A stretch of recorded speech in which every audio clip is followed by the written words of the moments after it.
로마서 오늘 7장 다루는데요. 이 로마서 7장은 그 율법과 복음의 관계를 가장 아마 잘 설명해 주는 그런 부분인 것 같아요. 교회가 성화를 목적으로 하지 않을 때는 성경에서 이 복음의 능력이 성화를 위하여 있다는 사실을 보지 못합니다. 그래서 성화를 보지 못하는 교회들과 그리고 교우들은 이 복음과 율법의 관계 속에서 그 관계를 제대로 정립하지 못합니다. 그래서 복음만 있으면 되지 율법이 왜 필요한가 이런 질문들을 하고, 또는 거꾸로 이제 복음을 제대로 알지 못하는 그러한 교파들이나 이단 종파들은 이제 율법에 얽매인 그런 것들을 신앙생활로 오해하게 됩니다.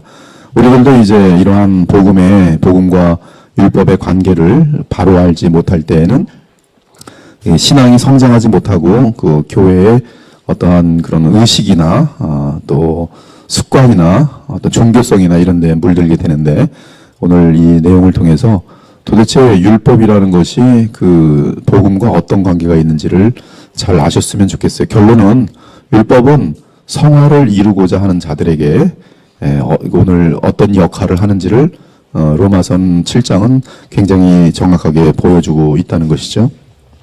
여러분들 오늘 보면 로마서 5장, 6장, 7장 이 세 장을 같이 좀 봐야 될 것 같은데요. 관심을 가지고서 잘 보시면 될 것 같습니다. 오늘은 그 어떤 율법과 복음의 관계를 정립할 수 있는 대단히 중요한 내용들이기 때문에 잘 다루어 줬으면 좋겠어요. 그래서 여러분 성경 5, 6, 7장을 좀 이렇게 펴시면 되고요. 그리고 이제 8장까지 마치면 이 죄에 대한 문제, 거룩의 문제까지 로마서는 복음의 그 본질을 다 다룹니다. 그리고 9, 10, 11장은 인류를 구원하시는 하나님의 경륜을 다 대하고, 12장부터는 이러한 복음으로 살 수 있는 복음의 지식들과 능력들을 아는 성도들이 이제 구체적으로 어떻게 교회와 사회생활을 해야 되는지에 대한 내용을 잘 다루고 있습니다. 그래서 오늘은 이제 다음 주에 8장과 더불어서 대단히 소중한 내용을 다루게 되는 그런 시간인 것 같아요. 이 바울은 로마서 6장에서 의롭다 칭함을 받은 신자는 그리스도 합하여 세례 받았음을 강조하면서 이에 죄로부터 해방되어 하나님께 우리의 몸의 지체를 드릴 수 있다고 알려줍니다. 신자는 이제 불의와 의 사이에서 선택할 수가 있지요. 죄에 죽었고, 그리고 이제 죄와 연관된 옛사람이 예수님과 연합하여 죽은 상태이기 때문에 우리는 그 믿음으로 지금 그리스도 안에 있을 때 새 생명으로 죄와 싸울 수 있는 존재가 되었습니다. 우리가 거듭나기 전에는, 구원받기 전에는 죄와 싸울 수 없는 존재들이에요. 죄 아래, 죄의 노예일 뿐입니다. 그러나 지금 구원을 받은 이후는 죄와 싸울 수 있는 존재가 되었다는 것이 굉장히 중요한 내용이죠. 죄와 싸울 수 있는 존재가 되었다는 것은 우리가 자유의지를 가진 인격체로서 이제는 아담처럼 또 다른 선택권이 이제 자유롭게 주어졌다는 얘기입니다. 그래서 여러분들은 죄에게 여러분의 지체를 드릴 수도 있고, 그리고 의에게 여러분의 지체를 드릴 수 있는 신분이 되었어요. 그 신분이 된 것은 여러분들이 죄의 세계에서 의의 세계로 넘어온 것이요. 그래서 의의 세계 속에서 여러분은 죄의 세계로 스스로 걸어갈 수가 있는 것이죠. 자유롭기 때문에 그 외에는 여러분들은 죄를 지을 필요가 없는 그러한 상태가 되어 있는 것이 지난 6장에서의 그러한 정리라고 할 수가 있습니다. 따라서 내 자신을 하나님께 내드리고 내 지체를 의의 무기로 드린다면 우리는 거룩함에 이르는 열매를 맺고 최종적으로 영생에 이르게 됩니다. 여기 거룩함이라는 단어가 지난 6장에 정확하게 sanctification, 성화에 이르는 그러한 비결을 알려줬는데, 성화에 이르는 비결은 바로 여러분 삶의 이 선택에 달려있음을 성경은 알려주고 있어요. 그래서 이것은 어떤 로봇처럼 자동으로 되는 것이 아니라 여러분에게 책임이 주어져 있고, 여러분이 그리스도를 얼마나 닮은 걸지는 바로 여러분의 선택에 달려있다는 사실을 6장은 지난주에 알려주었습니다. 그리고 여러분의 그 성화에 이른 열매는 영원한 그러한 보람과 영광으로 이어지는 사실을 로마서 6장은 알려주고 있습니다. 이제 바울은 7장으로 건너와서 율법과 성령을 대조하면서 우리 안에 있는 깊은 죄성을 이기는 비결을 알려줍니다. 8장과 더불어서 생명의 성령의 법이 죄와 사망의 법을 이기는 그 법을 우리에게 알려줍니다. 그러면 7장에서 특별히 율법의 기능이 불신자에게는 어떻게 나타나고 신자에게는 어떻게 나타나는지를 알려줍니다. 그래서 오늘은 신자와 율법의 관계, 불신자와 율법의 관계를 우리는 로마서 7장을 통해서 정확하게 알 수가 있는 것이, 그것은 다름 아닌 우리 안에 있는 깊은 죄성을 이기는 비결을 알려주는데, 그것은 다름 아닌 그리스도께서 보내시는 성령의 역사를 아는 것입니다. 이 역사를 알고 그리스도를 의지할 때 더욱더 성령의 인도하심을 받으며 넉넉히 죄를 이기게 됩니다. 바울은 율법을 아는 자들에게 말하는데요. 물론 유대인들은 율법을 잘 알고 있습니다. 바울에 따르면 율법의 시대는 마쳤고 그리스도의 새 시대가 열렸지요. 이에 신자들은 그리스도와 연합 가운데 율법에 대하여 죽었고 그리스도로 인하여 열매를 맺는 삶을 살 수 있게 되었습니다. 그리스도와 연합 가운데 율법에 대하여 죽었다는 말이 정확하게 무엇을 의미하는지 이해할 때에 우리는 무법주의자, 안티노미아한 그런 것이나 구원파와 같은 그러한 거룩을 이룰 수 없는 그러한 복음의 능력을 무지한 그러한 상태로 가지 않고 온전하게 하나님의 새 언약에 따라서 이러한 열매를 맺는 삶을 살 수 있게 됩니다. 그리스도와의 연합을 통하여 우리가 믿음으로 그리스도를 성령을 따라 열매를 맺는 삶을 살게 됩니다. 갈라디아서 5장 같은 것들이 정확하게 열매 맺는 비결을 알려주죠. 성령의 열매 맺는 비결이죠. 그것은 그리스도 안에서 성령을 따라 행하는 것이, 그리스도로 인하여 사는 삶은 그리스도의 영의 이끌림을 받는 삶을 의미합니다. 또한 신자는 율법의 정죄로부터 자유롭게 되었기 때문에 율법 조문을 지키는 삶에서 벗어나 그리스도와 연합된 새 생명 가운데 성령을 따라 행할 수가 있어요. 성경에서 갈라디아서 같은 데서 율법을 따라 산다는 것은 나라는 존재가 율법이라는 것을, 율법의 조문을 지키는 것을 말합니다. 이때 나는 그리스도와의 연합, 이러한 것이 제거된 상태 속에서의 설명을 율법 아래에 있는 것으로 그렇게 표현하고 있어요. 아무튼 그러한 구체적인 내용들은 좀 더 조금 이따가 다루도록 하고요. 바울은 여기서 율법이 죄를 부추기거나 문제가 있는 것이 아니라는 것을 분명하게 한다. 도리어 율법은 거룩하고 의로우며 선하다.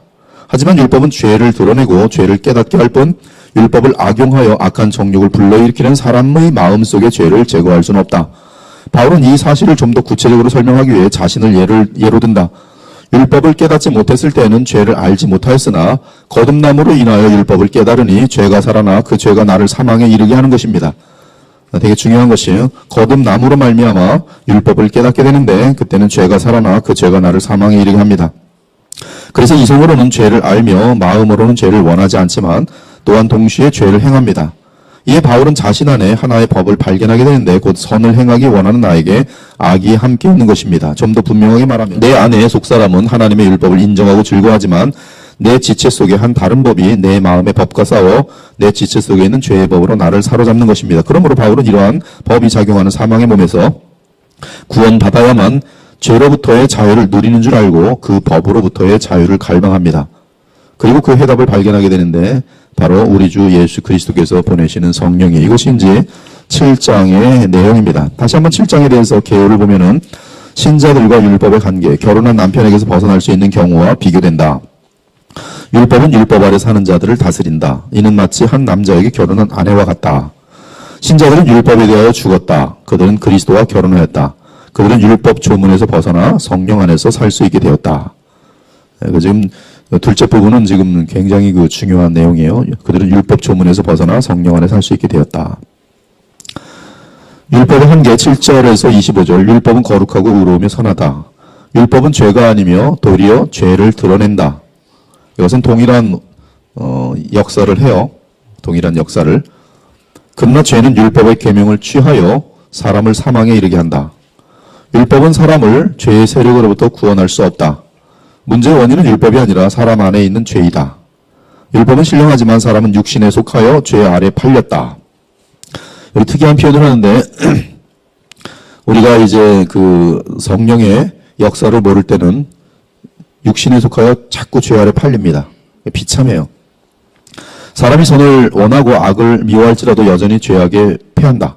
이 상태에서 벗어나는 길은 예수 그리스도를 믿음으로, 누가 믿는 신자들이 여전히 믿음으로 성령의 역사로 가능하다. 그래서 믿음으로 구원받은 사람들이 믿음으로 죄의 세력을 이기는 그러한 답이 7장에 나오는 것이. 그래서 로마서 1장 17절에 보면 믿음에서 믿음으로라는 그 복음의 핵심을 지금 7장에서는 믿음에 의하여 예수 그리스도를 믿음으로 말미암아 죄의 세력을 이기는 그러한 결론을 냅니다.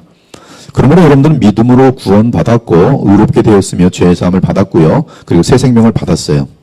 근데 믿음으로 또한 예수 그리스도를 믿음으로 이미 예수님과 연합된 사람들인데 그 연합된 예수님을 믿음으로 성령을 받게 되면서 여러분들은 죄의 세력을 이기게 된다는 것이 이 지금 로마서의 7장에서 8장에서의 결론이 되는 것이.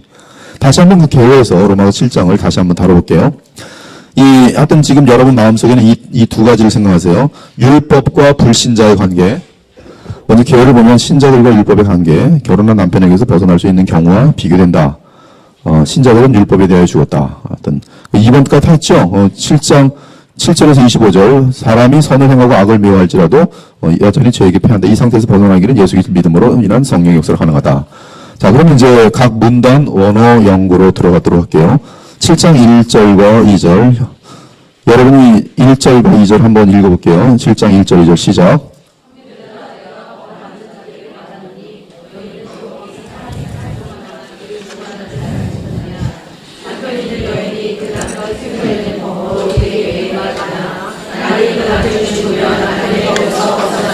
자, 1절에서 법하는 자라고 할 때 정관사가 없는 노몬이기 때문에요. 그냥 양심 및 논리가 정상적인 사람을 뜻합니다. 뒤에 있는 구는 정관사가 있는 노모스를 쓰기 때문에 율법의 내용이에요. 그리고 2절을 보면 그 결혼하였다는 것은 휴판드로스라고 되어 있는데요. 휴판드로스라고 되어 있는데요. 요거는 지금 보면은 그 결혼한 여인을 말하고 있어요. 그 남자에게 묶인, 법적으로 묶여 있는, 그리고 그 남자의 그 어떤 오소리티, 권위 아래에 아주 강력하게 있게 되는 그 상태. 그래서 지금 이 원어는 어떤 상태를 보여주고 있냐면, 원어, 즉, 성경적인 그 개념에 의하면은 결혼하였다는 것은 남편의 권위에 매여 순종할 수밖에 없음을 타당하게 여겨요. 아주 그것은 본능적인 그런 깨달음으로, 본능적으로 알고 있는 그런 지식으로 여깁니다. 여러분, 그래서 그 아내들은, 여인들은 자유인이었지만 결혼하면 그 남자의 권위 아래로 들어가는 것이 결혼이다라고 정의를 내리고 있어요. 지금 로마 7장에서 그렇게 보고 있다는 거예요. 그렇게 이해하지 않으면 전혀 지금 율법과의 관계도 지금 이해를 못해요. 뭐 결혼이 뭐 그런 거야. 근데 성경은 결혼을 그렇게 보고 있다는 거예요. 결혼이란 여자들이 결혼하는 순간 남자의 권위 아래로 들어간다 이렇게 보고 있어요.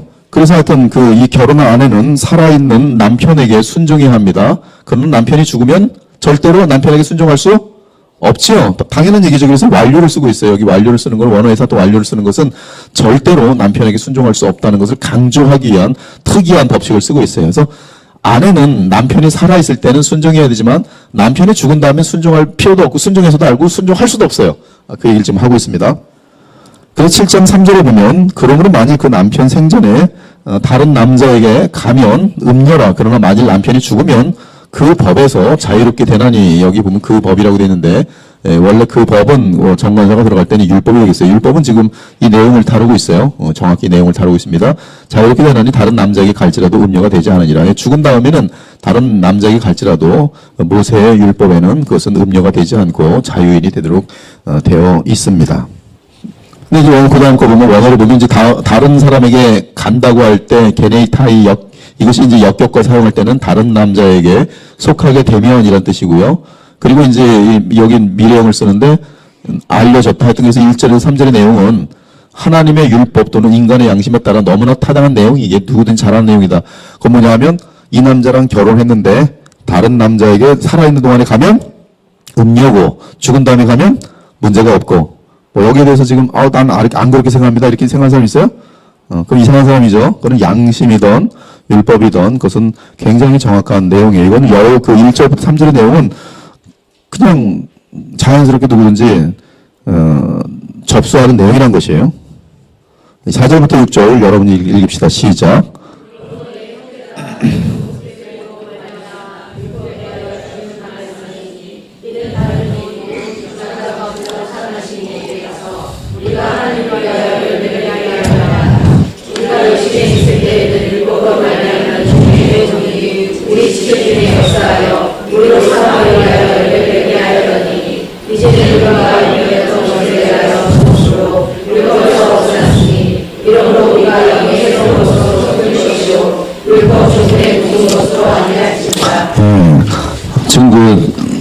1절부터 6절까지 보았는데요. 4절부터 6절까지. 그래서 1절부터 3절은 그냥 여러분이 다 아는 내용이고요. 불신자들까지 누구든지 상관없이 다 아는 내용이고요. 그거는 양심적으로나 모세의 법으로나 뭐 당연한 내용이고요. 근데 4절부터는 뭐냐면, 먼저 4절을 교재를 봅시다. 우리는 6장에서 신자의 신분은 죄의 영역에서 죽었고 의의 영역에서 살아난 자들이고, 그래서 로마서 5장 19절을 보면 그 내용이 있어요. 5장 19절을 보면 한 사람이 순종하지 아니함으로 많은 사람이 죄인 된 것 같이 한 사람이 순종하심으로 많은 사람이 의인 된 것이죠. 그래서 여러분들은 의인 된 것인데, 영역에서 의의 영역으로 살아난 자들이고, 또한 그리스도와의 연합에 의해 우리의 옛사람이 십자가에 죽었고 그리스도로 인해 새 생명을 얻어 하나님 안에 살아갈 수 있다는 사실을 알게 됐다. 그래서 새 생명을 얻어서 살게 된 것에 대해서는 로마서 5장 18절에 보면, 그런즉 한 범죄로 많은 사람이 정죄한 것 같이 한 의로운 행위로 말미암아 많은 사람이 의롭다 하심을 받아 생명에 이르렀느니라. 그리고 로마서 6장 4절에 보면은 지난주에 다룬 것처럼, 그러므로 우리가 그의 죽으심과 아파여 세례를 받음으로 그와 함께 장사되었나니 이는 아버지의 영광으로 말미암아 그리스도를 죽은 자 가운데 살리신 것 같이 우리를 또한 새 생명 가운데서 행하게 하려 함이라. 그래서 우리는 지난주 6장에서 죽음이라는 것은 예수 그리스도의 그 죽은 사건에 연합됨으로 죽지만, 예수님의 부활에 대해서는 에임이라는 특이한 단어를 쓰면서 우리 각자에게 생명이 부여되는 것으로 우리가 분명히 원어적으로 해석을 했어요. 그래서 우리는 그리스도의 부활과 연합함으로 각자가 예수님의 생명을 부여함 받았다. 그래서 예수님의 생명을 부여함 받았기 때문에 하나님 안에서 살게 하려 함이라, 지금 이렇게 설명하고 있어요. 새 생명 가운데에서 행하게 하려 함이라. 여러분들은 그래서 예수님과 연합되어 있으면 뭘 갖고 있어요? 새 생명을 갖고 있어요. 새 생명. 바울은 7장에서 신자와 율법의 관계를 말한다. 모세의 율법은 십계명을 기준으로 하여 의를 이룰 수 있는 여러 규범을 담고 있다. 일단 바울은 모든 사람이 양심 또는 율법에 의해 아는 결혼법을 말한 후에 곧바로 율법과 신자의 관계로 연결한다. 4절을 보면 제가 원어대로 번역했어요. 원어대로 보면은 여기 보면은 그렇죠. 그리스도의 몸으로 말미암아 그 율법에 우리가 죽었다 그랬어요. 근데 그리스도는 뭐냐면 에이스토 게네스타이 휴마스 헤테로, 이것은 이 목적은 그렇게 한 것은 우리가 다른 사람에게 속하기 위해서, 율법에서 죽었고 다른 사람에게 속하기 위해서, 다른 사람이 이제 그리스도겠죠. 그리고 이제 그리스도는 이제 죽음에서 나오신 분이다. 그리고 다시 목적형으로 쓰고 있어요. 이것은 하나님 앞에서 열매를 맺게 하려 함이라 해서 원어대로 번역합니다. 마찬가지로 여기 이제 앞에 내용들이 의롭다 칭함을 받고 새 생명으로 거듭난 나의 형제들아, 너희는 그리스도의 몸으로 말미암아 율법의 죽은, 피동은대 아까 그리스도와의 연합으로 죽은 것을 뜻해요. 율법의 죽은 너희는 하나님께 열매를 맺히도록 죽은 자들 가운데서 일어나 살아계신 다른 분에게 속하게 됐다. 이 다른 분이 누구예요? 예수 그리스도예요. 그렇죠? 하나님께 열매를 맺도록 예수님께 속하게 되었다. 일단 5절의 주어는 헤이멘, 우리입니다. 그리고 우리는 구원받은 내 형제들과 사도들이요 나의 형제들아. 이렇게 돼 있어요. 4절에 내 형제들아, 우리. 또한 5절의 동사는 신자들의 신분이 변화되기 이전에 과거에 계속되었던 활동을 나타내는 미완료로 쓰였어요. 5절 보면은 우리가 육신에 있을 때는, 그래서 과거형으로 정확히 번역을 했습니다. 목적절로는 목적을 더욱 강조하기 위한 가정동사의 과거 형태를 사용하였어요. 그래서 열매를 맺게 하였더니 재정력이 이렇게 과거형으로 되어 있습니다. 따라서 5절의 번역은 이렇게 돼요. 우리가 육신에 있었을 때는 율법으로 말미암는 죄의 정욕, 파세이마타, 죄의 정욕, 충동, 자극이 우리 지체 중에 에네르 게이토, 이게 에너지예요. 에너지입니다. 여러분 에너지라는 말이 이 단어에 있었어요. 즉 에너지를 주어, 우리 지체 중에 죄가 에너지를 줍니다. 우리가 육신에 있었을 때는 죄와 율법의 관계가 나타나는데요. 이 육신은 지금 불신자였을 때를 말해요. 불신자였을 때에는 율법으로 말미암는 죄의 충동, 정욕, 자극이 우리 지체 중에 에너지를 주어 분명하게 죽음의 열매를 맺게 하였다. 이렇게 정확하게 됩니다. 여러분, 근데 율법으로 말미암는 죄의 정욕, 충동, 자극이 우리 지체 중에 에너지를 주어 분명하게 죽음의 열매를 맺게 했다. 이 죽음의 열매를 위해서 이때 죄의 정욕이, 율법으로 말미암는 죄의 정욕이 우리 지체 중에 에너지를 주어서 나타나는 현상은 굉장히 많지만 놀랍게도 가장 무서운 죄는 위선죄예요. 그리고 교만. 그래서 이걸로 인하여 나타나는 많은 음란, 시기, 이런 것들이 있는데 이것에 의해서 가장 크게 나타나는 것이 뭐냐면 교만과 그리고 자기의와 그리고 이 위선입니다. 그래서 바리새인들이 바로 여기에 해당돼요. 안 믿는 사람들이 율법이라는 것을 모르면 그냥 자기의 본성으로 살아갑니다. 근데 안 믿는 사람들이 율법이라는 것을 알면 무엇이 나타나냐면 자기네들은 율법을 지키는 척하는데 사실 지킬 능력이 없어요. 그것이 로마서 1장, 2장, 3장, 19절까지 내용이거든요. 근데 지킬 능력이 없는데 율법을 갖고 있으니까 되게 멋있게 보이면서 교만해지고 우리는 율법을 갖고 있어. 나는 율법을 알아. 그리고 그렇게 살진 않아요. 그 때문에 율법을 행하는 것처럼 비슷하게 위선을 나타내요. 그리고 자기 의를 쌓아서 너희들은 다 멸망할지 모르지만 우리는 구원받을 가능성이 점점 높아진다라고 생각을 해요. 구원받을 가능성이 우리는 높아진다. 물론 기타 저 원칙은 동일하기 때문에 이 성적인 본능 같은 것들이 그냥 한 50% 정도 있는데 율법을 알게 되면 내 속에서의 성적 본능은 굉장히 강해집니다. 아이들이 보면 그냥 게임 가만히 있을 때는 더 하면 안 하는데 하지마 그러면 그때부터는 이 죄성이 발동돼갖고 더 해요. 이게 지금 그 죄가 율법을 타서 기회를 얻어서 더 충동질하는 거, 자극이 되는. 그러니까 이 충동이 되고 율법을 보면서 충동되고 자극되어지는 이 죄로 말미암아 죄가 얼마나 죄된지가 드러나는 것이 율법의 기능이에요. 율법은 죄를 향하여 그 죄의 정체를 더 드러냅니다. 하여튼 이 과정들을 지금 다시 한번 보도록 하겠어요. 그래서 이 에너지를 주는 거. 그래서 7장 5절이 6장 12절의 몸의 사육과 다른 것은 지금 6장에서는 지금 율법이라는 것을 아직 소개하지 않았습니다. 그러나 7장에서는 율법을 소개하는데 그 6장 12절에서는 이 죄를 짓는 어떤 본성에 대해서 몸의 사욕이라고 이렇게 표현했고 7장에서는 율법으로 말미암는 죄의 정욕이라고 표현하고 있습니다. 이는 율법을 아는 자들을 뜻하는 것으로서 만일 거듭나지 않은 자들이라면 더욱 강렬한 죄의 충동을 받아 바리새인 및 서기관들처럼 더욱 위선적이고 무서운 죄인들이 될 것이. 그러면 교회 내에서도 마찬가지입니다. 교회 내에서도 구원받지 못했는데 율법을 자꾸 들으면 그들은 율법 들으면서 짜증이 나면서 굉장히 그 이상한 행동들을 하게 되고 반발심을 갖게 되고요. 그리고 듣기 싫어하고 아니면 거꾸로 굉장히 자기는 거기에 잘 맞춰지는 아닌데도 교회 오면 거룩한 척하고 가정에서는 아니고 이제 그런 굉장히 위선된 모습을 갖게 되는 두 형태가 되는 것이 하나는 반발하면서 분노하거나 한쪽은 위선하게 되는 그런 모습이 되는 것이죠. 거듭난 자들 역시 성경을 통하여 더욱 율법을 알게 될 것이기 때문에 우리 안에 육신은 죄의 충동을 받을 것이 죄의 자극을 받을 것이 이 사실은 거듭난 신자들의 내적인 갈등이 더욱 심각해질 것을 예고합니다. 그렇죠? 6절은 그러나 지금 우리가 얽매였던 것, 율법에 죽었고 죽은 그 상태에 있기 때문에 완료가 돼 있어요.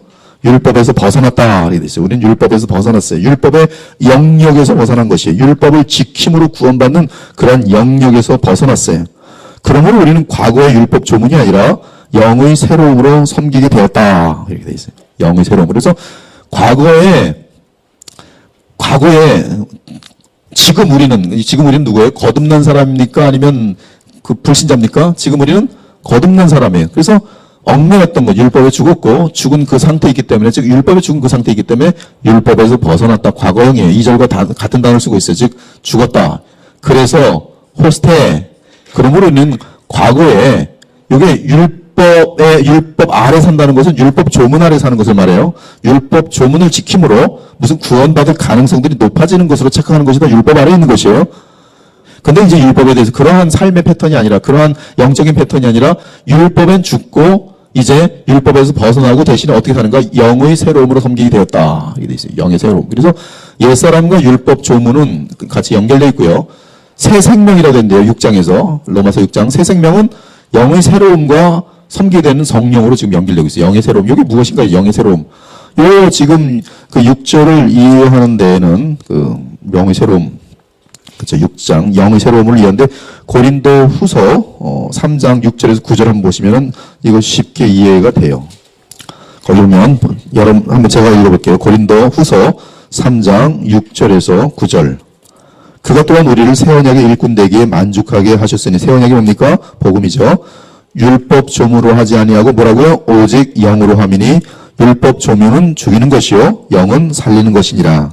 돌에 써서 새긴 죽게 하는 율법 조문의 직분도 영광이 있어 이스라엘 자손들은 모세의 얼굴에 없어질 영광 때문에 그 얼굴을 주목하지 못하였거든. 하물며 영의 직분, 이 영의 직분은 뭡니까? 성령으로 말미암는 복음의 역사죠. 그 복음을 전하는 지금 바울의 직분이에요. 더욱 영광이 있지 아니하겠느냐. 정죄의 직분도 영광이 있은즉, 정죄의 직분이 뭡니까? 율법의 기능이에요. 의의 직분은 의롭게 살 수 있는 생명과 의롭다함을 주시는 예수 그리스도의 공로죠. 의의 직분은 영광이 더욱 넘치리라. 15절로 건너듭시다. 오늘까지 모세의 글을 읽을 때 수건이 그 마음을 덮었도다. 그러나 언제든지 주께로 돌아가면 그 수건이 벗겨지리라. 17절, 주는 영이시니 주의 영이 계신 곳에는 자유가 있느니라. 여기 보면 율법 조문과 무엇이 지금 대칭되고 있습니까? 정확하게 성령, 즉 주의 영과 대조가 되고 있어요. 그러므로 지금 우리는 무엇을 하는 거예요? 율법 조문을 따라 사는 것이 아니라, 그렇죠? 예, 새 생명으로 성령을 따라 사는 것이, 거듭난 예수 그리스도의 연합으로 말미암아 우리 각자에게 주어진 새 생명으로 주님께서 보내신 성령을 따라 사는 것이, 이것이 이제 로마서 8장에 나오는 생명의 성령의 법이에요. 자, 5절, 7절로 건너뛰읍시다. 이제부터 그러면서 이제 이 바울은 이제 7절부터 25절까지 이 내용에 대해서 굉장히 구체적으로 다루어 줍니다. 7장 7절과 8절 읽겠습니다. 시작.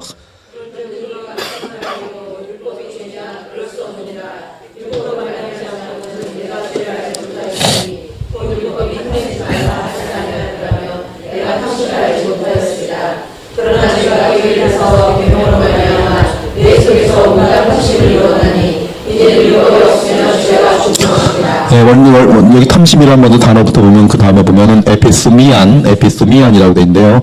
이 단어는 이제 lust, craving, evil, desire 이렇게 돼 있어요. 이거 보면 악한 욕구, 강한 충동, 탐심, 절제되지 않은 악한 욕망, 이것이 에피소미아입니다. 죄성, 이 불신자이든 신자의 옛사람이든 이것은 율법에 의해 죄를 지적받을 때 도리어 죄를 범하고 싶은 충동 및 욕망을 느낍니다. 이로써 죄의 죄됨이 더 드러나요. 대단히 중요한 영적인 법들이에요, 지금. 이것은 변함이 없어요. 그래서 여러분들이 못된 사람들 보면은 하지마 그러면 더 해요. 그런데 그 신자인 경우는 성령 안에서 영의 새로운 것으로 섬기는 신자는 성령 안에서 율법으로 탐심의 죄를 깨닫습니다. 탐심의 죄를 깨달아요. 자, 신자는 율법이 없으면 안일해집니다.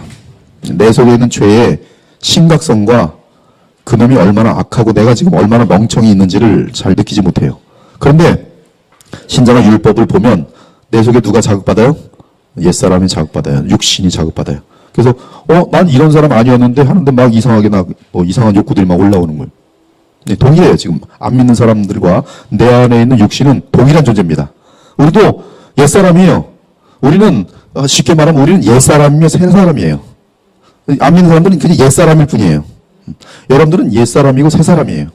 이것을 여러분들은 육신이며 그리고 새사람이라 그래요. 또 어떤 표현으로는 여러분은 옛사람이고 새사람을 입었다 이렇게 표현해요. 새사람을 입었다라는 표현이에요. 이것은 하나의 성향이 예수님의 그 생명력이 우리에게 임하는 것으로 보기 때문에 옷을 입는 것으로 돼요. 그리고 나의 정체는 누구냐면 자유의지가 발휘되는 지점의 내 마음과 그 중심이에요.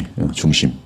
그리고 그 중심은 지금 성향, 과거에는 거듭나기 전에는 이 죄의 세력 아래서의 내 속도, 밖에서도 죄의 세력이 있는데 내 속에서도 죄만 짓고 싶어 하는 그 세력이 나의 지정으로 붙들고 있기 때문에 내 지도, 의식, 지각도 완전히 망가져 있고요. 지식도. 감정도 죄된 감정이 굉장히 크고 의지는 항상 구부러져서 죄만 선택을 하는 거예요. 어떤 모양이든 나를 만족시키는 것만 택하지 하나님을 영화롭게 하거나 하나님을 기쁘시게 할 수 있는 거 택하지 못해요. 완전히 지금 언웨이블 나투신이죠. 죄를 안 지을 수가 없는 상태예요. 어거스틴의 표현에 의하면 죄만 짓는 상태예요. 근데 불신자 같은 경우는 율법이 없으면 정죄를 몰라요. 정죄를 몰라요. 그러므로 부패한 인간에게 율법을 알려주면 더욱 악하여지도록 되어 있습니다. 그러나 거듭난 사람에게 율법을 알려주면 옛사람의 강력한 반발과 반목을 자신 안에서 느끼게 됩니다. 따라서 믿음이 없이는 율법을 알수록 심각한 모순과 패배를 겪게 됩니다. 그래서 복음이 없이 율법만 강조하는 교회는 얼굴들이 다 밝을까요? 비참할까요? 비참해요. 그리고 점점 어두워집니다. 이 율법을 알수록 심각한 모순과 패배를 겪게 됩니다. 그러나 그리스도를 믿는 믿음 안에서 나타나는 성령의 능력을 알게 될 때 그 능력을 의지하여 죄의 세력과의 싸움을 이기게 됩니다. 그러니까 이 능력을 모르는 채 율법만 알면 그 사람 뭐예요? 디프레션에 걸리는 게 당연하죠. 디프레션에 걸리지 않으면 지금 알아듣지 못한 거고 설교를. 근데 설교가 복음이 없이 율법으로 쫙 누르면 디프레션만 매일 걸리다가 나중에 이제 정신병자도 나오고. 근데 여기다가 나는 죽을 놈이고 정말로 지옥 갈 그런 당연한 존재였는데까지 알고 예수님이 뭐라는 거예요? 은혜를 알면. 그것이 바로 로마서의 내용이죠. 그쵸. 죄가 많은즉 은혜가 넘치는 거 로마서 5장에. 로마서 5장 20절. 동일한 내용이 이게. 율법이 들어온 것은 범죄를 더하게 하려 함이라. 그러나 죄가 더한 것에 은혜가 더욱 넘쳤나니. 근데 은혜가 더욱 넘치는 거 알려면 복음을 알아야 되죠. 복음을 알아야 돼요. 그래서 이 복음과 율법과 복음의 기능이 같이 가는 것이. 예수님께서는 너희가 정말 내가 없었더라면 타당히 하나님의 영원한 진노를 받을 수밖에 없는 전제를 점점 알려주지만 그러나 내가 너희를 위하여 죽었다. 예수님의 보혈의 가치가 율법을 인하여 쫙 올라가는 것이지. 근데 율법이 선포되지 않으면 예수님을 믿는다는 것의 가치를 소중히 여기지 않죠. 나는 타당히 내가 왜 죄인이야? 난 구원받아 마땅한 사람인데 이러고 있는 것이죠. 그리고 크리스찬들도 교회 다녔어도 내가 뭐 이렇게 죄를 많이 졌다 그래? 그냥 교회 잘 다니고 있으면 되지 이런 것이죠. 그러나 하나님의 말씀을 율법을 적나라하게 잘 알려주고 성령께서 이 율법과 함께 역사하면 성령은 우리의 죄를 깨닫게 하시고 책망하시거든요. 율법과 함께 책망하세요. 우린 그때서야 오라 나는 멸망의 사람이다. 그리고 붙드는 게 누구예요? 예수 그리스도예요. 그때 붙드는 예수님은 얼마나 또 고마운 분이겠어요. 그러나 그리스도를 믿는 믿음 안에서 나타나는 성령의 능력을 알게 될 때 이 죄의 세력에서부터 벗어나 이기게 되는 것이죠. 이것이 복음의 능력입니다. 얼마나 감사합니까? 이 과정의 신자는 계속 옛사람의 충동을 이기고 서게 되면서 더욱 온전하고 흠이 없는 성품으로 성장하게 됩니다. 그러므로 이 성화의 과정에는 율법 기능이 필요 있습니까? 없습니까? 절대적으로 필요하죠. 율법의 기능이 있을수록 더욱 우리는 누구에게입니까? 더욱 예수님께 가요. 죄의식이 많을수록 더욱 더 예수님께 가죠. 왜? 나는 내가 혼자 서봤자 뭐밖에 없어요? 죄밖에 없어요. 그러면 신자의 성화를 위해서는 더더욱 율법을 가까이 함으로 내 안의 죄의 죄악됨을 드러나게 하고 이때는 율법을 인식하는 게 나라는 것이 아니에요. 그건 율법 조문입니다. 내가 율법을 인식하는 것은 여기에 사실은 누가 들어있어요? 성령의 역사가 있어요. 지금 예수께서는 새 영으로 영이 새로운 것이라는 그 말씀 가운데 우리 모두가 지금 율법을 드릴 때도 성령께서 우리의 거듭났기 때문에 마음을 열어주셔서 율법의 그 어떤 그 정죄 기능이 성령과 함께 우리를 지금 책망하시고 작은 죄라도. 그래서 나중에는 처음에는 뭐 영화가 죄입니까 아닙니까? 이런 얘기는요. 수준에 따라 틀린 죄예요. 새로 간 믿은 사람들에게 뭐 영화 보지 마라 이러면 복잡해져요. 근데 교회 다니고 성경을 알아가는지 한 20, 30년 됐는데도 영화를 본다. 그것은 영화가 죄가 인지 아닌지가 아니라 시간 관리의 문제에 있어서 그걸 볼 시간이 없어요. 나의 삶을 주님께 계속 드려야 되기 때문에. 그러니까 이게 뭐 바울 같은 경우는 영적으로 엄청나게 높은 분이고 또 새로 간 믿은 사람하고 이게 비교가 될 수 없어요. 그 죄에 대한 의식이 틀리다는 말씀이에요. 잠깐 지나가다가 뭐 무슨 생각을 했어요. 저 못된 놈. 근데 그러고선 다른 사람들 잊을 수 있어도 그러나 성령으로 충만한 사람은 지나가면서 내가 그 사람을 향하여 잠깐이지만 교만했었던 것이 다 기억나면서 기도할 때 회개하게 되는 거예요. 그 다시는 그러지 말아야지. 하나님께 더 기도하고 다음에 실수하지 않도록 도와달라고 기도하고 이렇게 되면서 계속 굉장히 그 엄청난 부분까지도 점점 예수님을 닮아가는 것이죠. 근데 이 기능의 역사를 누가 하는가? 바로 율법이 도와주는 거죠. 율법. 이해가죠? 따라서 회개하고 주를 의지함으로 죄에 승리하고 성장할 수 있습니다. 이 과정을 계속 반복함으로 신자는 계속 변화하여 가요. 그 내용 속에서 우리는 로마서 3장 맨 끝에 로마서 3, 네, 그거 읽으세요. 시작.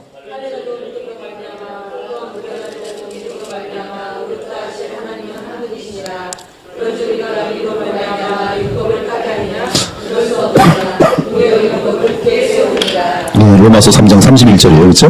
우리가 믿음으로 말미암아 율법을 파기하느냐? 그럴 수 없느니라. 도리어 율법을 굳게 세우느니라. 맞죠? 따라 신자가 율법을 가까이 할 때 우리 안의 죄성은 더 드러나게 되고 옛사람을 정죄하는 율법의 기능 아래 신자는 계속 회개하며 더욱 그리스도를 의지하고 믿게 됩니다. 이에 복음의 능력은 믿는 신자를 통해 성령의 역사 가운데 나타나게 되고요. 즉 죄의 세력과의 싸움에서 승리하고 우뚝 서게 되는 것이, 이때 바로 이것이 영의 새로운 것으로 섬기는 것이죠. 성령의 역사 가운데. 갈라디아서장은 성령을 따라 행하라. 같은 내용이. 이러한 의미에서 하나님이 신자의 죄악과 죄성을 노출시키는 것은 비록 그 신자에게는, 즉 이러한 총체적인 개념을 갖고 여러분들, 하나님께서는 신자들의 죄를 빨리 노출시켜 주세요. 뭐 비신자들에 대해서는 건드리지 않는데 50년이 됐던 여러분들이 회개하지 않는 죄에 대해서는 하나님은 빨리 노출시키세요. 매를 그래서 많이 맞습니다. 그래서 여러분들이 매 안 받는 방법은, 첫째는 빨리 회개하고 돌아오면 되는 거고요. 근데 회개하지 않으면 하나님은 몇 번 경고를 주시다가 노출시켜요. 근데 노출시키는 것은 여러분에게 뭐예요? 결국은 도움이 돼요. 주님께 전부의 의지 없어서 다시 돌아오는 거예요. 결국 돌아오게 하는 거예요. 그러나 죄가 기회를 타서 계명으로 말미암아 내 속에 온갖 탐심을 이루었나니 이는 율법이 없으면 죄가 죽은 것임이라. 9절에서 11절. 전에 율법을 깨닫지 못했을 때는 내가 살았더니 계명이 이름에 죄는 살아나고 나는 죽었도다. 생명이 이르게 할 그 계명이 내게 대하여 도리어 사망에 이르게 하는 것이 되었도다. 죄가 기회를 타서 계명으로 말미암아 나를 속이고 그것으로 나를 죽였는지라. 이 9절의 상태는 과거 율법 조문에 따라 옛사람으로 살던 바리새인 사울의 모습에 대한 고백입니다. 전에 율법을 깨닫지 못했을 때는, 즉 율법의 기능에 대해 제대로 알지 못했을 때는 바울은 율법에 대해서 어떻게 생각했어요? 대단히 자기가 의롭고, 그렇죠? 교만하고 열심히 엄청나서 예수님 믿는 자들을 박해하고, 내가 증언하노니, 이때 율법 조문에 따라 살던 옛사람 살던 바리새인 바울, 하나님께 열심히 있었어요? 없었어요? 있었어요. 율법 때문에. 근데 올바른 지식을 따른 것이 아니라 하나님의 의를 모르고 자기 의를 세우려고, 그렇죠? 바울, 인간의 의는 세울수록 교만해져요? 안 해져요? 해져요. 난 니들보다 의로워. 자기 의를 세우려고 힘써 하나님의 의에 복종하지 아니하였느니라. 바울이 어떤 사람이었는가? 율법을 철저하게 아는 사람이었어요. 그렇죠? 그들이 큰 소리를 지르며 귀를 막고 일제히 그에게 달려들어 성 밖으로 내치고 돌로 칠세 증인들이 옷을 벗어 사울이라 하는 청년의 발 앞에 두니라. 그들이 돌로 스데반을 치니, 그렇죠? 사울은 그가 죽임을 마땅히 여기더라. 얼마나 악독한 건지 아십니까, 이게 지금? 그리고 스데반이 죽자마자 교회를 잔멸할세 각 집에 들어가 남녀를 끌어다가 옥에 넘기니라. 이것이 지금 불신 상태가, 거듭나지 않은 상태가 율법을 알 때 나타나는 죄에 속는 상태예요. 나중에 그가 깨달았어요? 뭐예요? 내가 죄인직의 괴수다. 그러나 내가 긍휼을 입은 까닭은 나처럼 이런 괴수도 주를 믿어 영생 얻을 수 있다는 사실을 알려주려고. 바울은 그래서 하나님의 은혜다. 하나님의 은혜다. 나도 구원받았다. 하나님의 긍휼이다. 그때 모습은 율법을 지켜 의를 이루던 교만의 극치 상태였어요. 나는 8일 만에 할례를 받고 이스라엘 족속이요 베냐민 지파에게 율법 완벽하게 지키고 있는 열심으로 교회를 받게 하고, 이 악 중의 악이죠. 그렇죠? 율법의 의로는 흠이 없는 자라. 이렇게 율법의 율법 아래에 있는 상태예요. 구원 받아요? 못 받아요? 이 상태로? 못 받아요. 예수님 못 만났으면 바울은 그냥 지옥입니다. 그러나 다 뭐로 여겨요? 해로 여겨요. 그리스도를 위하여. 해가 뭐예요? 나에게 해를 끼쳤다는 거예요. 도움을 준 게 아니라 해를 끼쳤다는 거예요. 속았다는 거예요. 그 모든 것을, 이 율법을 지켰던 모든 것을 해로 여기면 내 주 그리스도 예수를 아는 지 가장, 이게 아주 굉장히 고상한 단어를 쓰고 있는데, 이런 게 아니라 정말 이거는 고귀하고 비교할 수 없다는 것이죠. 그래서 이 모든 것이 뭐예요? 배설물이에요. 배설물. 나에게 해를 끼쳤던 배설물일 뿐이에요. 그러나 예수 그리스도 안에서 발견되려 함이니 내가 가진 의는 율법에서 난 것이 아니요 오직 그리스도를 믿음으로 말미암은 것이니 곧 믿음으로 하나님께로부터 나느라. 이 의로 구원받고, 그리고 이 의와 함께 무엇이 우리에게 주어져요? 생명이 주어지고, 그리고 그 생명으로 살아갈 때에, 그렇죠? 하나님의 의를 따라 살 수가 있는 것이. 과거의 율법 조문에 따라 의를 이루려 할 때는 옛사람이 살아있었어요. 그러나 의롭다 하고 얻어 생명을 얻은 후로는 계명을 깨닫게 되면서 내 속의 죄를 알게 되고 나는 불의에 대한 하나님 심판을 의식하며 절망과 비참의 사망을 느낍니다. 이 계명은 십계명으로서 율법 핵심이죠. 바울은 새 사람이 됨으로써 각 계명에 대해 바르게 인식할 수 있는 지각이 생겼어요. 이것이 뭐예요? 거듭남이죠. 따라서 계명의 온전한 의미를 깨달을수록 내 자신의 죄됨과 함께 더욱 주의 진노와 심판을 의식하게 됩니다. 이는 새 생명 및 성령의 역사예요. 새 생명인 정확하게 봐요. 죄에 대해서. 내 안에 빛이 있기 때문에 어둠을 봅니다. 저는 율법을 깨닫지 못했을 때는 내가 살았더니 계명 이름에 죄는 살아나고 나는 죽었도다. 11절 죄가 기회를 타서 계명으로 말미암아 나를 속이고 그것으로 나를 죽였는지라. 여기 죽였다는 뜻은 죄를 범하게 함으로 죄로 인한 사망이 이제 율법에 의해서 율법을 안다면 그걸 알게 되는 것이죠. 비참해지는 것이죠. 본래 계명의 역할은 생명에 이르게 하는 것인데 그렇지만 인간은 죄 때문에 계명을 알게 된 나를 속여 더욱 죄의 충동을 갖게 함으로 나를 죽여요. 죽였다는 것을 범죄하게 했다. 율법의 정죄 아래 있게 되었다. 사망이죠. 골로 3장 10절에 보니까 새 사람을 입었으니 새롭게 하심을 입은 자 이렇게 돼 있고요. 에베 4장 24절은 하나님을 따라 의와 진리의 거룩함을 지으심을 받은 새 사람을 입으라 이렇게 돼 있어요. 이것이 이제 그 구원받은 사람들에 대한 삶에 대해서 얘기하고요. 12절, 13절 시간상 좀 빨리 할게요. 이런 부분도 율법은 거룩하고 계명도 자 지금 율법이 거룩하고 계명도 거룩하고 의로움이 선하도다. 이것을 정확히 하는 것은 바로 지각이 율법에 대해서 알고 있는 것이죠. 그런즉 선한 것이 내게 사망이 되었는데 그럴 수 없느니라. 오직 죄가 죄로 드러나기 위하여 선한 율법으로 말미암아 나를 죽게 만들었으니 이는 계명으로 말미암아 죄로 심히 죄되게 하려 함이라. 죄가 거룩하고 의로운 계명을 만나면 나로 하여금 더욱 죄를 짓도록 충동하니 죄는 심히 죄됩니다. 그러므로 나는 계명을 만날 때 더욱 죄성을 드러내요. 신자는 계명을 더욱 깊게 성령 안에서 묵상해야 합니다. 그러므로 14절 우리가 율법은 신령한 줄 알거니와 나는 육신에 속하여 죄 아래 팔렸도다. 죄 아래 팔린 것은 바로 신자이기 때문에 말하는 것이에요. 죄 아래 팔리고 불신자는 죄 아래 팔리는 게 아니라 그냥 죄 아래에 있는 것이죠. 근데 죄 아래 팔렸다는 것은 지금 여기 있었는 다시 죄 아래에 지금 팔리는 그런 개념이에요. 이제는 그것을 행하는 자가 내가 아니요 내 속에 거하는 죄니라. 율법은 양적인 것입니다. 그 다음 페이지. 즉 율법은 하나님께서 성령을 통해 주신 선하고 거룩한 것이 그러나 나는 죄에게 속아 죄 아래 팔린 상태로 육신에 속하 있어요. 거듭난 신자라면 율법과 계명을 알아가면서도 자신들 안에 죄로 인해 속아서 육신에 속하는 체험을 합니다.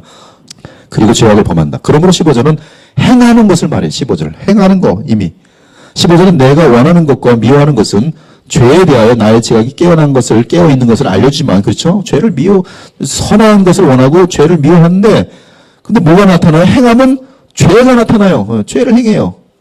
거듭난 나는 과거 불신자로 살던 때와는 달리 율법을 알수록 율법의 선함 및 그 계명으로 인해 내 속의 죄의 재됨을 더욱 알아갑니다. 그래서 예수님을 닮아갈수록 내가 주님 없으면 얼마나 나쁜 사람인지를 더욱 알게 돼요. 마침내 바울의 신자의 싸움은 내 속에 거하는 죄라는 사실을 명확하게 찾아냅니다. 그 죄를 짓는 옛사람도 나고 그렇죠? 죄에 대해 슬퍼하는 그 새로운 마음도 나고 그 나는 누구예요? 결국 옛사람, 새사람 다 있는 거예요. 그리고 죽으면 누가 죽어요? 옛사람은 영원히 우리에게서 사라져요. 그 세력 자체가. 우리는 의로운 영이 되는 것이죠. 죄에게 속아서 팔려 죄악을 범한 자는 납니다. 내가 팔리는 거예요. 지정의 인격이에요. 18절. 내 육신의 성, 정확히 이제 바울은 말합니다. 여기 보면 내 속이란 말은 요 말이 지금 좀 더 바울이 알려주려고 다시 표현한 거예요. 원어로 보면 요건까지 가로로 쳐도 돼요. 내 육신에 선한 것이 내 안에 있는 육신에 선한 것이 내 육신에 선한 것이 거하지 아니하는 줄 아노니 이건 내 육신은 나입니까 아닙니까? 나예요. 근데 난데 내 안에 있는 육에 속한 부분이에요. 육신에 속한 부분이에요. 그래서 육신에 선한 것이 거하지 아니하는 줄 아노니 원하면 내게 있으나 선을 행하는 것은 없노라. 내가 원하는 바 선을 행하지 아니하고 도리어 원하지 않은 바 악을 행하는 것은 육신의 세력이 죄와 결탁해서 율법을 알수록 복잡해지는 거예요. 만일 내가 원하지 아니하는 그것을 하면 이를 행하는 자가 내가 아니요 내 속에 거하는 육신과 죄 다 연결된 거지. 결론은 뭐예요? 신자 안에 깨어있지 않으면 지금 얘한테 꼼짝 못한다는 속는다는 거예요. 속아요. 방심해서 교만하면 금방 속습니다. 내 속에 있는 이 육신에게 속아요. 자, 내 육신 안에는 선한 것이 없어요. 육신이라는 것은 그리스도 예수님으로 인한 죄사함 및 의롭다함 그리고 생명 주심 이전에 인간을 주관하는 죄의 세력이라고 할 수 있어요. 따라서 몸뿐만 아니라 마음의 부패를 의미합니다. 육신은 몸, 마음 다 포함된 거예요.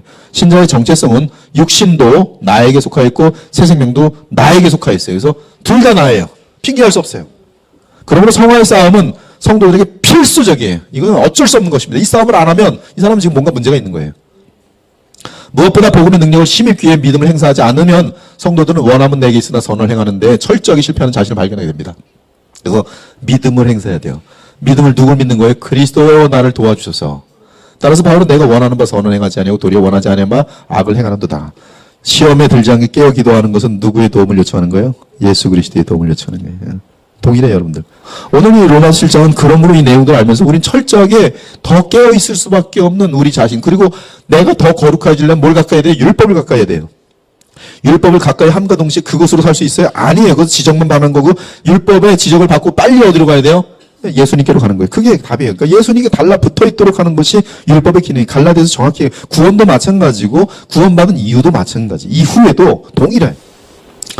20절에서 17절과 동일한 고백을 반복해요. 원어로 보니까 똑같아요. 이를 행하는 자는 내가 아니요 내 속에 거하는 자니라. 이로써 내 안에는 깨어난 지각과 양심이 있어서 율법의 거룩함과 의로움과 선함을 인정하고 또한 동시에 내 안에 죄에 대한 율법의 정죄를 받아들여요.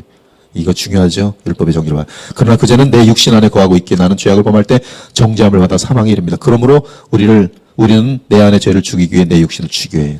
골로새는 이 내용을 어떻게 얘기하는가 굉장히 감사해요. 골로새서는 내 안에 있는 육체를 죽이는 거 한번 읽어봅시다. 시작. 그러므로 땅에 있는 지체를 죽이라. 곧 음란과 부정과 사욕과 악한 정욕과 탐심이니 탐심은 우상 숭배니. 정확하죠? 지금 로마서 말한 거 그대로입니다. 탐심도 그대로 사용하고 있고. 즉 땅에 있는 그 육신의 지금 통치를 받고 있는 이 육신을 죽이라는 얘기죠. 이것들로 말미암아 하나님의 진노가 임하느니라. 너희도 전에 그 가운데 살 때는 그 가운데 행하였으나 이제는 너희가 이 모든 것을 벗어버리라. 곧 분함과 노염과 악의와 비방과 너희의 부끄럼 벗어버릴 수 있어요, 없어요? 있어요. 그리고 너희가 서로 거짓말을 말라. 옛사람과 그 행위를 벗어버리고 뭐라고? 새 사람을 입었으니 이는 자기를 창조하신 이 형상을 따라 지혜까지 새롭게 하심을 입은 자니라. 여러분에게는 새 사람 있어요. 새 사람을 입었어요. 그러므로 옛사람 벗어버려도 돼요. 그러면 새 사람을 입은 상태로 딱 되는 거예요. 그러므로 우리는 신자의 정체성을 바르게 이해한 가운데 두 가지의 신학적인 오류를 피할 수 있습니다. 자, 그래서 하나는 이제 두 가지 극단인데요. 잘못된 거 하나는 내가 죄를 짓는 것은 내 속의 죄이기 때문에 나는 잘못이 없다. 이는 신자의 여전히 죄에 속하여 있는 옛사람이 있으면 내가 믿음으로 행하지 않을 때 나는 옛사람에 따라 죄악을 범하는 사실을 망각한 궤변입니다. 이러한 궤변에 속은 자들은 철저한 바리새인적인 자기의를 드러내려고 하고 또한 사람들을 속이며 거짓들을 보이려는 위선을 행하게 돼 있어요. 둘째는 완전주의입니다. 인간은 새 사람이 됐으니 전혀 죄를 짓지 않고 살 수 있다는 주장. 그러나 이러한 주장은 인간의 죄의 뿌리와 영향력이 얼마나 깊은지 알지 못한 어리석은 주장이에요. 나아가 성령께서 율법을 통해 지적하시는 죄의 깊이를 모르는 자들이 성령께서 율법을 통해 지적하신 죄예요. 즉 더러운 마음과 옷을 입고도 더러운 거울을 보면서 스스로 깨끗하고 완전하다고 착각하는 자들이 나는 이제 예수님 믿고 나서 제대로 사니까 나 왜 이렇게 완전하지? 죄가 이렇게 없지? 이러는 거예요. 그건 뭐지? 율법을 안 들여다보고 있는 거예요. 율법을 들여다보더라도 자기의 더러운 교만으로 섞어서 이렇게 율법을 보니까 안 보이는 것이죠.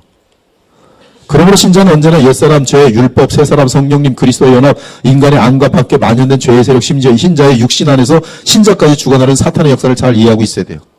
사탄은 늘 죄악의 미끼를 던져놓고 어떤 신자이든 죄를 범하면 낚아채어 죽게 회개하고 주께서 그 신자를 다시 잡아주실 때까지 영향을 미칠 수가 있어요. 21절. 그러므로 내가 한 법을 깨달았더니 곧 선을 행하기 원하는 나에게 악이 함께 있는 것이라. 내 속사람으로 하나님 법을 즐거워하되 내 지체 속에서 한 다른 법이 내 마음에 복가싸워 내 지체 속에 있는 죄의 법으로 나를 사로잡아오는 것을 보는 거다. 그러므로 우리는 어떤 영적인 법을 의식하게 됩니다. 그 법은 하나님의 법, 내 마음의 법, 내 지체 속에 있는 죄의 법과 관련한 것이. 하나님의 법은 율법과 복음과 관련하고요.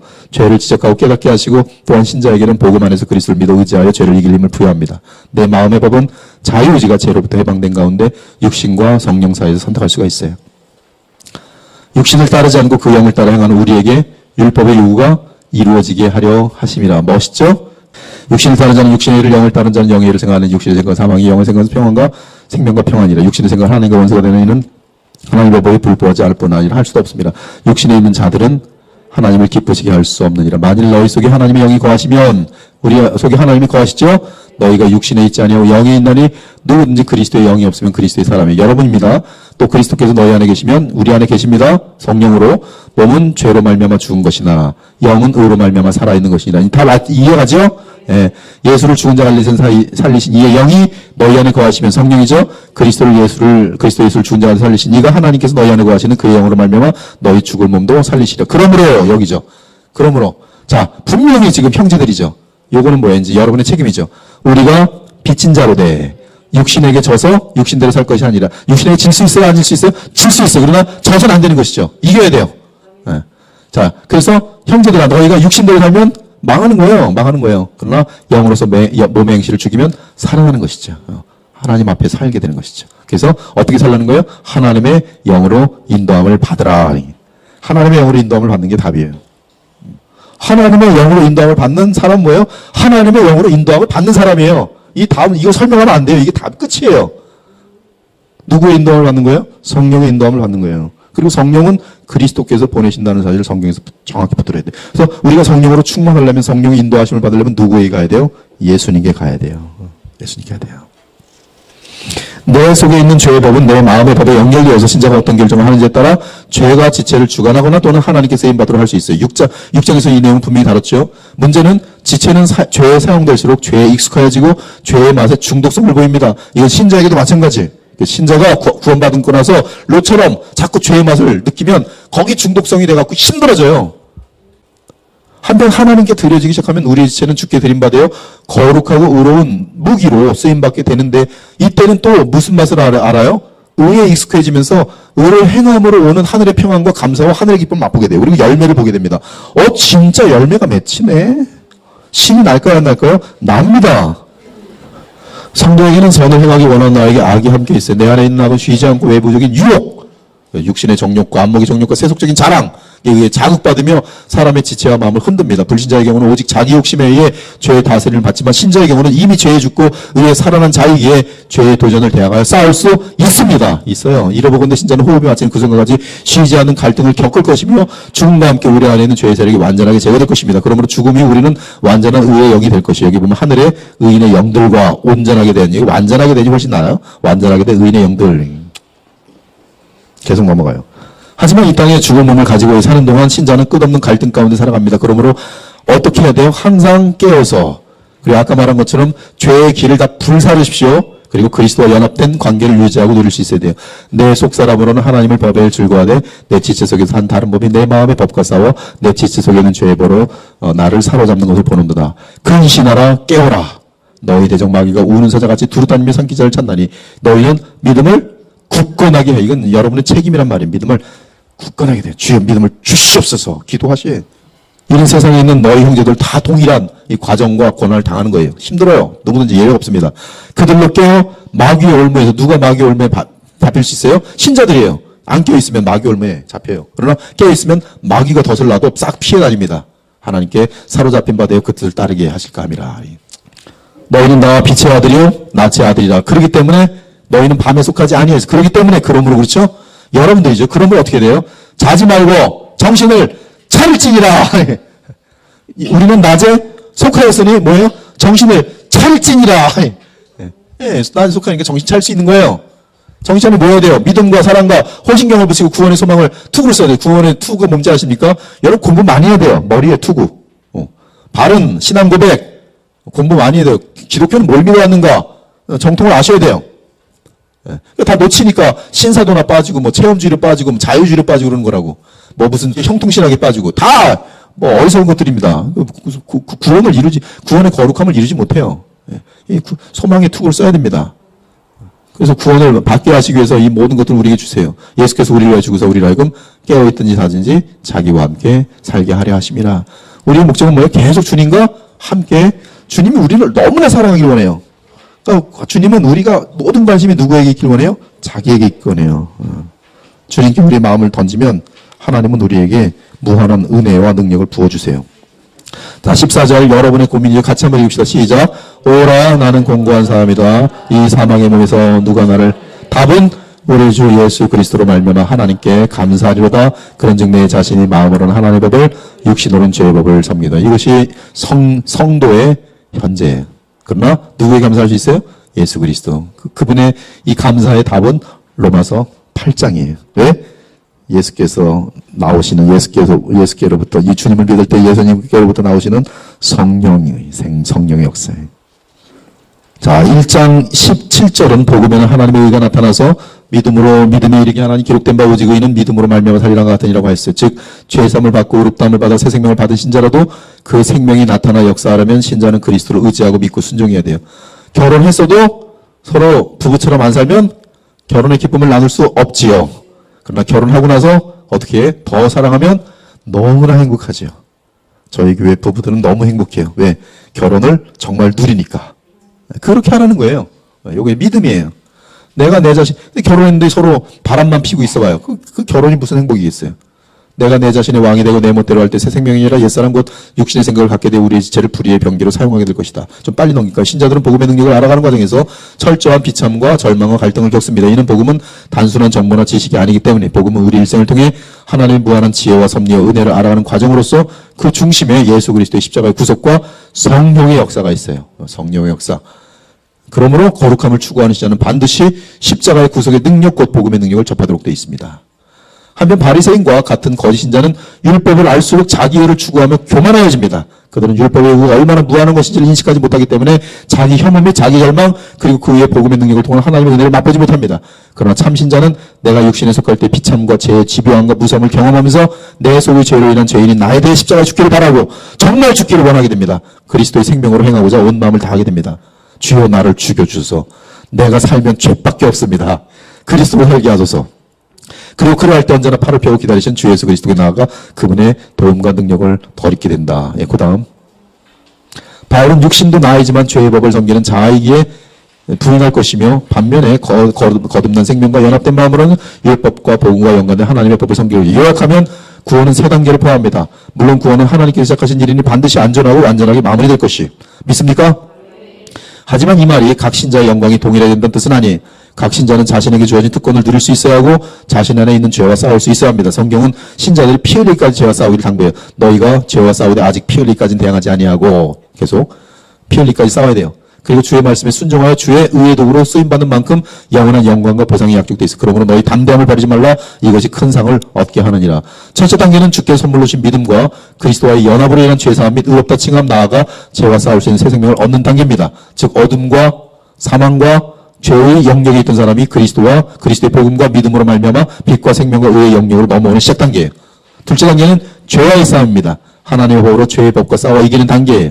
이 단계는 신자의 적극적인 자유의지로 그들의 지체와 삶을 주께 헌신하여 바쳐야 하며 또한 그리스도와의 연합을 위해 계속 믿고 주의 말씀에 순종해야 합니다. 이를 생명의 성령의 법으로 죄와 사망의 법을 이기는 삶이라고 표현해요. 이 과정을 통해 신자는 거룩하여지며 의의 도구로 쓰임받게 될 것이고 그리스도의 장성한 분량까지 자라나게 될 것이에요. 셋째 단계는 죽음 이후의 단계로서 죄의 세력이 완전히 죽고 오직 의로운 영이 됩니다. 그 이후 주의 재림 때에 그리스도의 공의로운 심판을 받고 영광의 보상 하나님께서 주시는 기업인 새하늘과 새 땅에서 영원한 영광에 들어갈 것이에요. 각 사람의 공적이 나타날 터인데 그날이 공적을 밝히는 이는 불로 나타내고 그 불이 각 사람의 공적이 어떠함을 시험할 것임이라 만일 누구든지 그 위에 세운 공적이 그대로 있으면 상을 받고 불타면 놓치는 거예요. 여기는 로스예요. 다 잃어버리니 그러나 구원을 받되 수치 가운데 받은 것 같은 모양이 돼요. 하늘에 속한 형체도 있고 땅에 속한 형체도 있으나 하늘에 속한 것에 영광이 따로 있고 땅에 속한 것에 영광이 따로 있으니 해의 영광, 달의 영광이 다르며 별과 별의 영광이 다르도다. 죽은 자의 부활도 그와 같으니 즉 영광이 다르니 이 뜻이에요.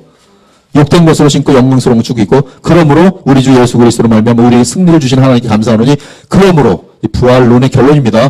영광과 영광이 하나님 앞에서 다 다를 것이기 때문에 내 사랑하는 형제들아 견실하며 흔들리지 말고 항상 주의 일에 더욱 힘쓰는 자들이 노력해야 되는 거예요. 이는 너희 수고가 주 안에서 헛되지 않은 줄을 알미라. 자, 답 금방 합시다. 7장 법하는 자들이 한 것이고 율법 아래 있는 자는 어떤 상태인가? 율법의 얽매여 율법의 정죄 아래 있는 상태고 그리스도의 몸에 연합한 자는 율법과 어떤 관계인가? 율법의 얽매임과 정죄와 저주로부터 해방된 상태고요. 너무 쉽죠 이거는. 바울은 율법의 계명을 깨달을 때 사람은 어떻게 된다고 말하는가? 죄를 알게 되고 그렇다면 율법에 문제가 있는 건 아니죠. 내 속의 죄죠. 육신에 속하는 것. 율법을 지키려 할 때 신자가 겪는 문제는 무엇인가? 죄의 반발과 저항이 더 거세지죠. 이 문제에 서서보나 자유를 얻는 비결은 무엇인가? 주 예수 그리스도를 믿는 것이다. 기도하고 마치겠습니다. 하나님 감사합니다. 오늘 로마서 7장을 주의 백성들과 잘 나누었습니다. 오늘 이 말씀이 깊게 성령의 은혜 가운데 새겨지게 하시고 그러므로 놀라운 성화의 역사들이 저희들에게 나타날 수 있도록 도우시기 원합니다. 하나님 우리를 처복종시켜서 더욱 주님을 붙들게 하시고 영원한 나라를 바라보며 영원한 소망을 갖고 살 수 있도록 인도하여 주시옵소서.